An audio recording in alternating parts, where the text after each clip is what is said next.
Dear Ajahn, it is often recommended that adults get 6 to 8 hours of sleep daily. Is there a recommended amount of sleep for monastics? The recommended amount depends on how good your practice is going. Yeah, that's really what matters. So it is not a amount as such that you should follow. What you should follow is what feels good. Yeah, it says here in this particular sutta, it says that you have clear awareness about sleeping. The translation here is when sleeping. I think that's a faulty translation. It should be about sleeping. It means that you know the right amount of sleeping. Yeah, and the right amount of sleeping is when you feel fresh, you feel mindful, you feel aware, your mental state is at its best, so that you can meditate easily. You can practice the Dhamma in an easy way. And so it is the same for lay people as it is for monastics. You should sleep the amount that makes you feel good. Yeah, if you sleep too much, you get tired. If you sleep too little, you get tired. Find that middle way. And if you are, many people these days, they suffer from not being able to sleep very well. Yeah, so if you're one of those people who can sleep well, then use that to your advantage and make sure you get the right amount of sleep. Yeah, I sometimes sleep very different number of hours depending on what I'm doing. And if I'm quite tired, sometimes I sleep maybe 7 hours, yeah, at night. 6 hours maybe usually, but six or 7 hours, really depending on the situation. Sometimes less when you meditate a lot. So it just varies enormously. In the suttas, it is recommended, the Buddha says that 4 hours is a good time. But 4 hours is only when you reach a high stage on the path. Yeah, when you go to the path, when your meditation is going very well, you have very good samadhi and these kind of things. That is when 4 hours is the right amount. But only when it is going well. If you are tired, if you're working hard, if you're giving a lot of talks and these kind of things, then you need more sleep. Yeah, so you need to find that balance. What matters is that you are fresh, you are clear, you are mindful, and you can live the life well. That is what is important. Thank you, Ajahn. Dear Ajahn, can the practice taught in Mindfulness of the Body Sutta be simplified to the notion of being here and now with awareness?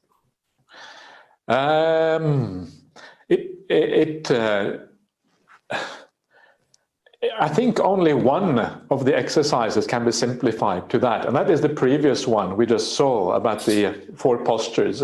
That one can be simplified to be here and now. The other ones that we're going to see, the one we're seeing now, for example, is a bit different. There's a bit more. Actually, this one too is similar to that one, but the other ones are quite different. So it can be simplified to that, be here and now with awareness, but not just awareness, but also awareness of suitability. Yeah. In other words, am I thinking the right thing?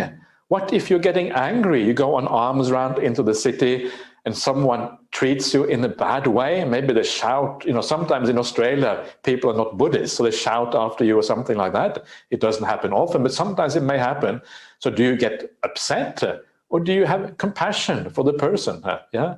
So this ability to be aware and then adjust your conduct is also part of the awareness, the purpose of this.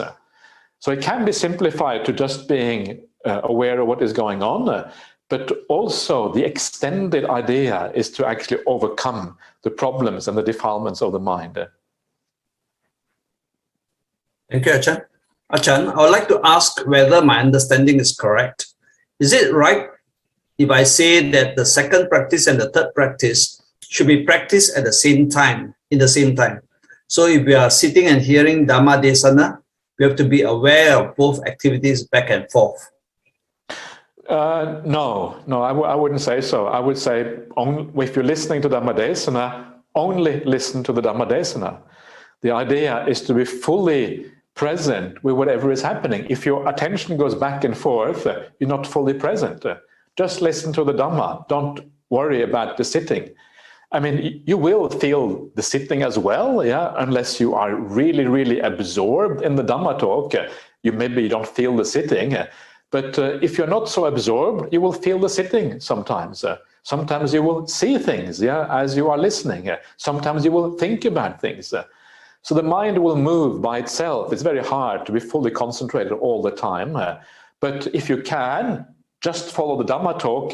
Don't follow the other aspect. Just stay with one thing at a time.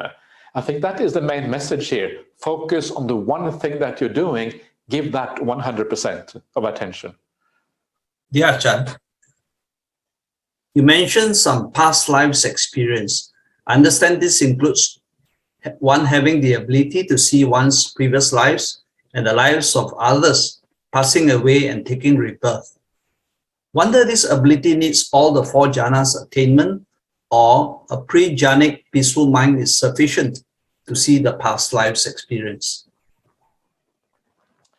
If you want to develop these things in a structured way, in a way that is authentic, in a way that is really believable, in a way that you can be certain of the results, then ideally you need all the 4 jhanas. All the 4 jhanas, or the 4th jhana, is said to be the basis for all the kind of supernormal powers, which then includes the recollection of past lives and also seeing other beings passed away. So that is if you want to really be sure, that is the right way to go. But there can be glimpses of these things, even without jhana experience. Sometimes people have visions, they have things that they see in the meditation, which may or may not be past life experiences. It really depends. It is very hard to know. One of the things to be aware of is that the mind is a very powerful force, and the mind will create almost anything that it wants to create, depending on the situation that you are in. So a lot of the things that people call past lives are just creations of the mind.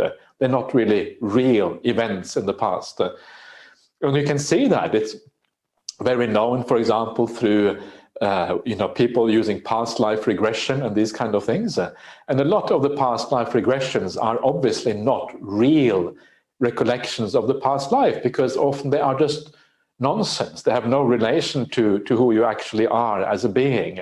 And very famously they said that if all 100 people all think they were Cleopatra in the past life, then obviously something is wrong. Only one person can be Cleopatra in the past life, so you have a problem. And sometimes you get these kind of things, these kind of strange things happening, and it's not really all that reliable. So you have to be. So it can be possible to access past life even through past life regression, but it is very, very uncertain method. The more still your mind is, the more likely it is to be correct, but even then it is uncertain. If you want to be absolutely certain, the 4th jhana is the way to go. Thank you, Ajahn. Ajahn, where is conceit hiding within the 5 khandhas? Conceit is like a conceit is many things coming together, but one of the most important aspects of conceit is that it is part of sanya, part of perception. Because conceit is how you regard yourself. You regard yourself as being better than you actually are. This is kind of what conceit means. It means that you think very highly of yourself. I am great. When actually maybe you're just ordinary. In fact, we're all ordinary. No one really deserves to be considered greater than anyone else. Just because you are a sports star or because you are good at a particular thing doesn't make you better as a person. Maybe the noble ones, maybe the Aryas can be called better people, but not everyone else. We're all more or less the same. So conceit is always a mistake, but it's basically a perception. And it is a perception that also gives rise to a feeling. When you are conceited about yourself, you will tend to feel good about yourself. There are certain feelings that come with that. So it's perception, it is feelings. And from those perception and feelings, you could say that some of it will affect your choices in a certain way. If you are conceited, you will choose in a certain way. Or you can also say that certain choices, how you live your life will also give rise to conceit. Yeah, if you choose in a certain way, if you choose, for example, that how would this work? I can't think of any good example, but I'm sure there is choices that you make that then give rise to conceit as a consequence. So these, I think, are maybe the three areas where conceit arises the most. Thank you, Ajahn. Ajahn, does situational awareness the same thing as the four sampajanas? Santaka, Sapaya, Gochara, Asamoha, Sampajana. Yeah. Do we continue the sati, or we stop after examining our action for a better cause? Sorry, can you say the last thing again?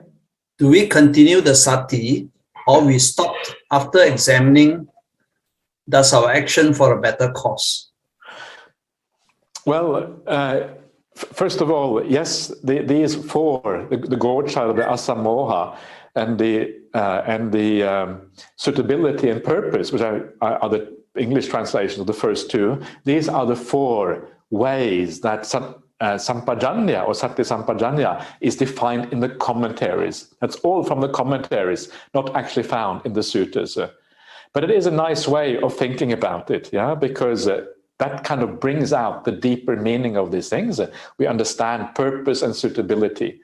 Now, Gochara is a dangerous one, because Gochara, the way that is explained in the commentaries, it is explained precisely as always having your meditation object in mind. Yeah?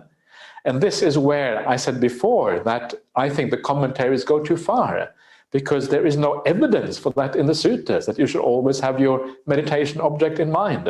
So I don't really, that Gochara thing, I don't really buy that. And I think that I haven't studied the commentaries in detail, and maybe there are alternative ways of looking at this.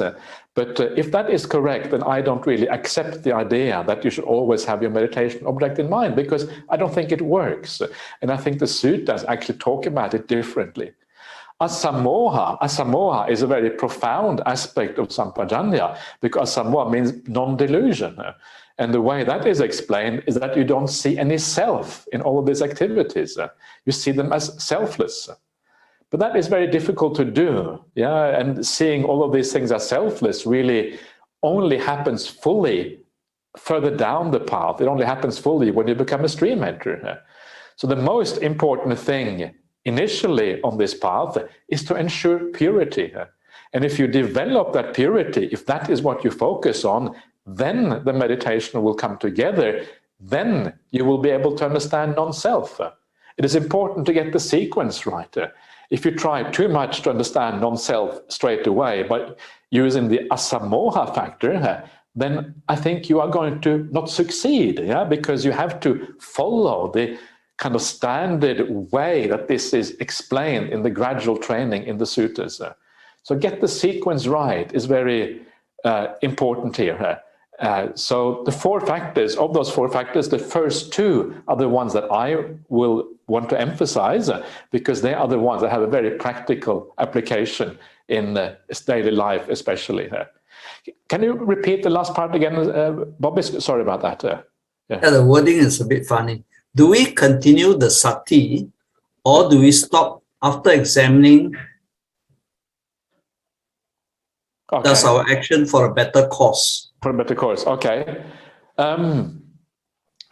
Sati is always useful, yeah, because sati helps you to avoid the pitfalls, to avoid all the wrong ways on the path. So sati is always good to continue. So always continue having sati. But you should know that sati has a different purpose depending on where in the practice you are. So when you are before satipatthana, the purpose of sati is to keep you pure, to give up the defilements, to make sure you don't give rise to any bad states, that you go to the village for the right purpose, and it is suitable to do so. Sati, once you meditate, should be for the purpose of focusing on the breath. Yeah, sati is used to focus on the breath. Now the emphasis on defilements is much less, because at this point the defilements have already been put behind to a large extent. They're not really there anymore.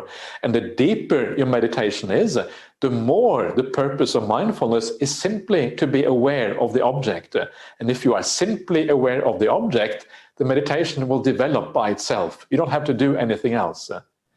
Then when you come out of your meditation after a state of samadhi, you should still have sati, but then sati is really used for insight, for yata bhuta nanadasana, seeing things in accordance with reality. Yeah. So it's always about, why do we have sati? What is its purpose? How do we use it at all the different parts of the path? This is really the critical thing here.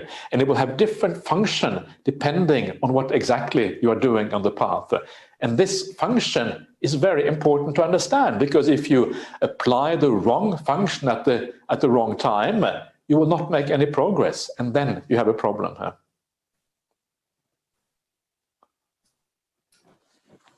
Thank you, Ajahn.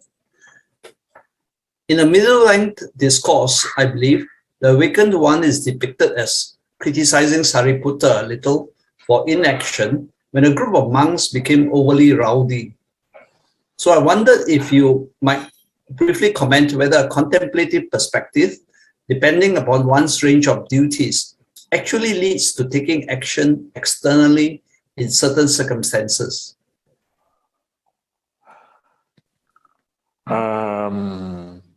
Yes, I think it does. Sometimes it is correct to take action externally, but it still should be done in a spiritual context. Yeah. So in this way here, Sariputta, I remember, he was already an arahant in a sense. So for Sariputta, there wasn't really, the idea was no longer to make progress. So he didn't really have to think about progress so much. His job now was to be a teacher. His job was to look after the monks. The sutta you are talking about is called the Chattuma Sutta in the Majjhima Nikaya, number 56 or something. No, not 56, 57, 58, anyway, something like that. And so you have to, so in that case, his job was to be a teacher. And because his job is to be a teacher, he has to fulfill the role of being a teacher. Yeah, it doesn't mean that he is not practicing spirituality. He's still pure. He's pure because he's an arahant. In the same way, we all have our roles in life. Yeah, you have your role as a family member, maybe. You have your role in a job that you have to fulfill. So you have to do those roles. You have to act externally. But you never forget the spiritual qualities that you put into that. Yeah, as a family member, there's many ways of being a family member. We can be a family member. We can be, really a really tough love kind of parent. Yeah, really, really being, telling our kids, this is the way, don't mess around. Or we can be more of a soft kind of parent. A parent who is more kind of gentle with the children. Yeah, a parent who is not so concerned about the academic result, but more concerned about the personal qualities of the child. There's different ways of bringing up a child. And I would say the Buddhist way of bringing up the child is to do it with spiritual qualities, with kindness, encouraging them to be a good person, not being so concerned about worldly results. Yeah, I mean, if they have a career, okay, fine. If they don't have a career, also fine. Yeah, that's kind of how you think about things in the right way. So yes, we do our jobs, we do the things that we have to do in this life, but we always add spiritual qualities to everything we do. That is really the significant issue here. Thank you, Ajahn. Someone wants to confirm whether the sutta Ajahn mentioned earlier was Anguttara Nikaya 6.29. Yes. Yeah, thank you. Okay, question. As a beginner, I'm not sure if I'm progressing in meditation. I'm doing walking meditation, reciting a mantra as I walk around. How do I tell? The way you tell is that the two factors I mentioned at the beginning.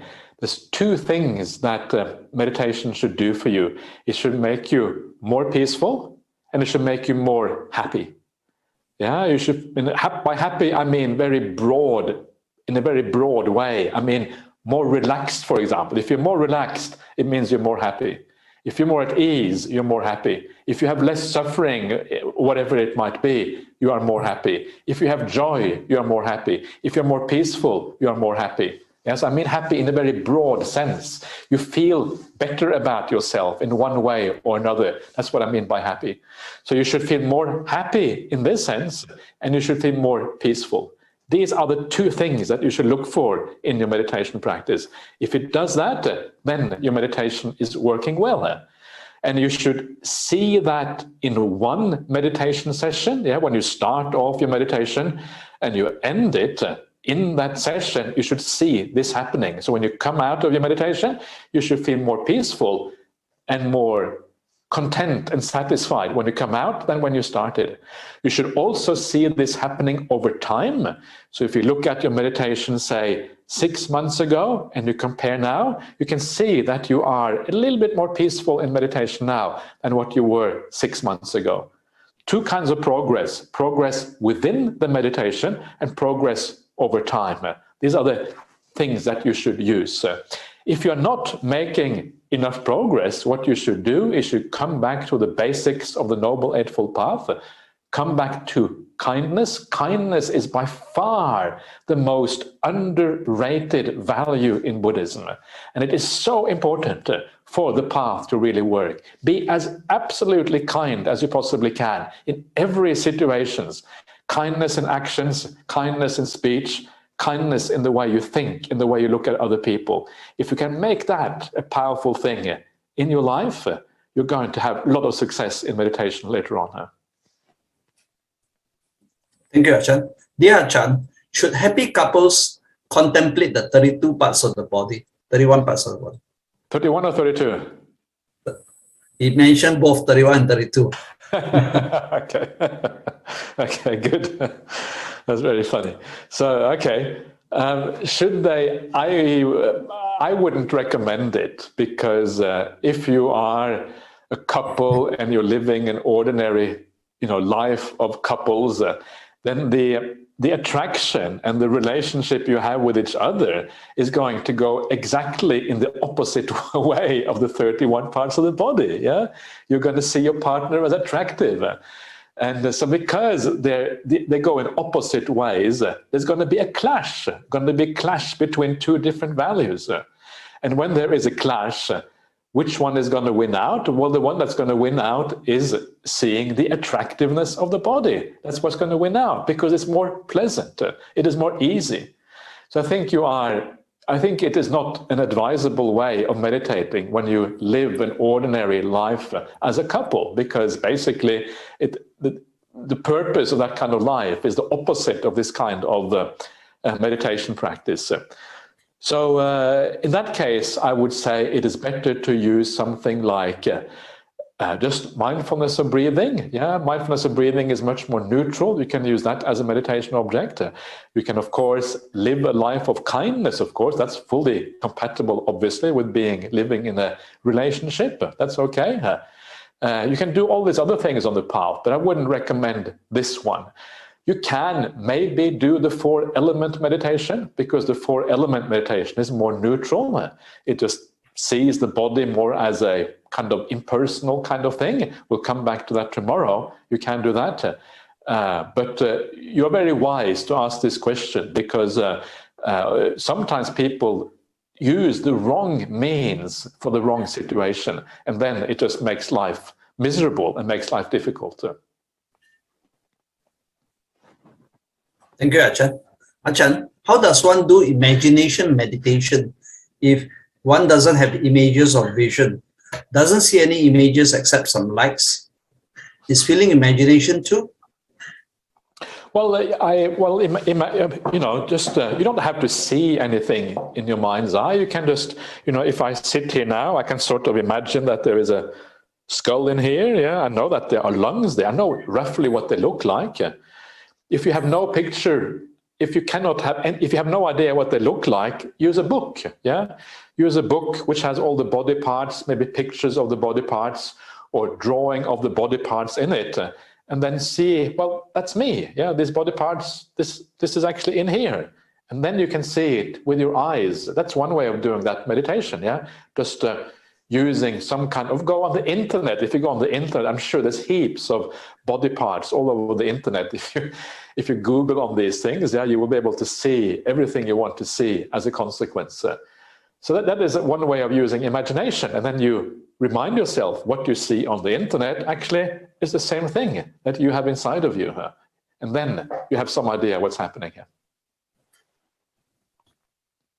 Thank you, Ajahn. In ancient yoga tradition, they believe we have to purify the body before purifying the mind. So they practice yoga stretching, do pranayama, breathing, or various cleansing practices to purify the body. Also vegetarian and avoid eating like onions, mushrooms, or tamasic food. Tamasic foods are those which dull the mind and bring out inertia, confusion, and disorientation. To them, eating all this food will affect their meditation practice. So also Mahayanas who do not eat garlic, onion, chives, shallots, or leeks. Just curious if any sutta stated this, as we seem to eat everything. Thank you, Ajahn. No, this is not found in the sutras at all. There is no need to purify the body. These things are kind of irrelevant in Buddhism. You can eat whatever you like, basically. But what I would recommend, there's still right eating, but the right eating is what feels good, yeah, what feels right, that gives you strength, that gives you a healthy body, that makes you feel able to meditate, that makes you able to live a life of kindness and goodness. That is the right kind of food. So food matters, but not in the kind of these foods are bad, these foods are good, but what works for you, yeah, the right amount is much more important than what you eat, for example. So again, just go with the feeling, yeah, ask yourself what works. And if you find that certain things give rise to defilements or certain things give rise to problems, then avoid those things. But ask yourself from a first-person perspective how you feel about it.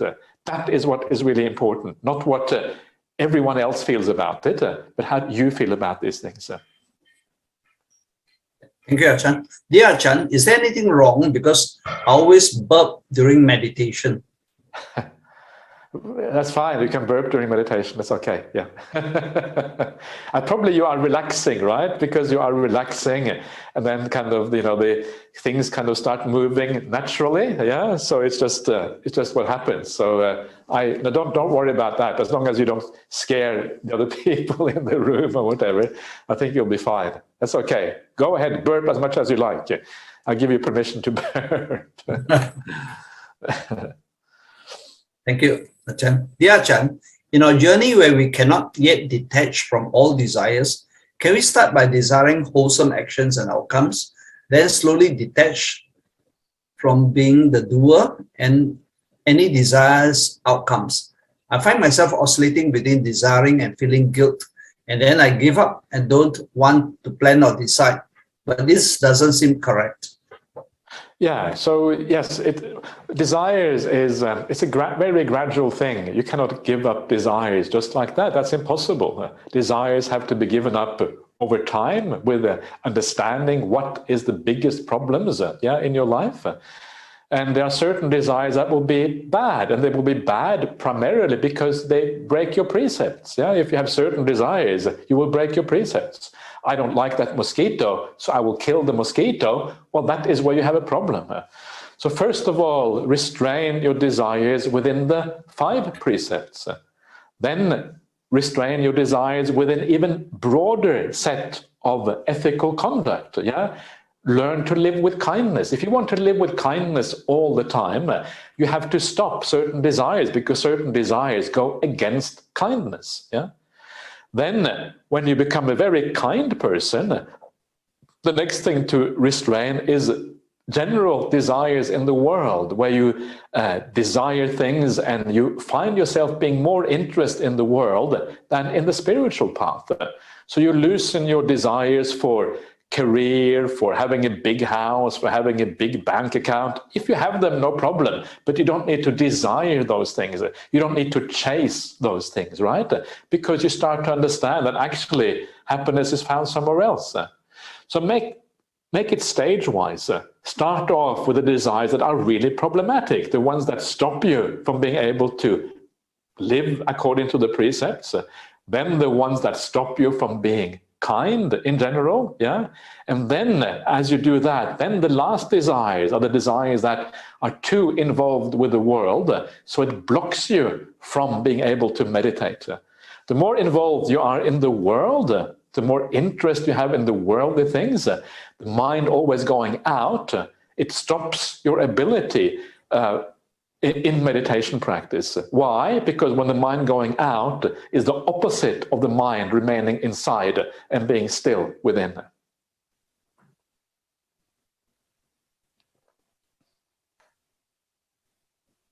Thank you, Ajahn.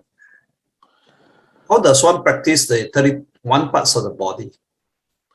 Just imagination, yeah. This is so you just imagine that they are here. You know they are inside of me.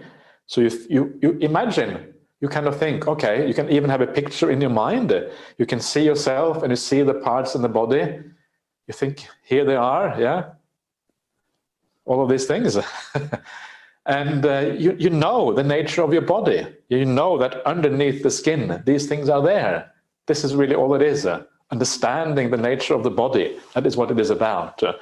Understanding that there's more than this. And as you contemplate this, as you reflect on the nature of the body, your attitude to the body changes. Instead of being so proud of your body, instead of feeling, very attractive maybe because your external looks are nice or whatever, you start to realize, actually, there is no reason for feeling proud about this body. This body is pretty, there's nothing there really. It's just all of this stuff. I should feel more neutral about this body. And down the track, as you do this, maybe even you want to get rid of the body, because this is what happens in meditation. When meditation becomes very deep, you actually give up the body altogether. So just start with imagination. Try to understand the nature of this body. That is what it really is about. Yeah. Thank you, Ajahn.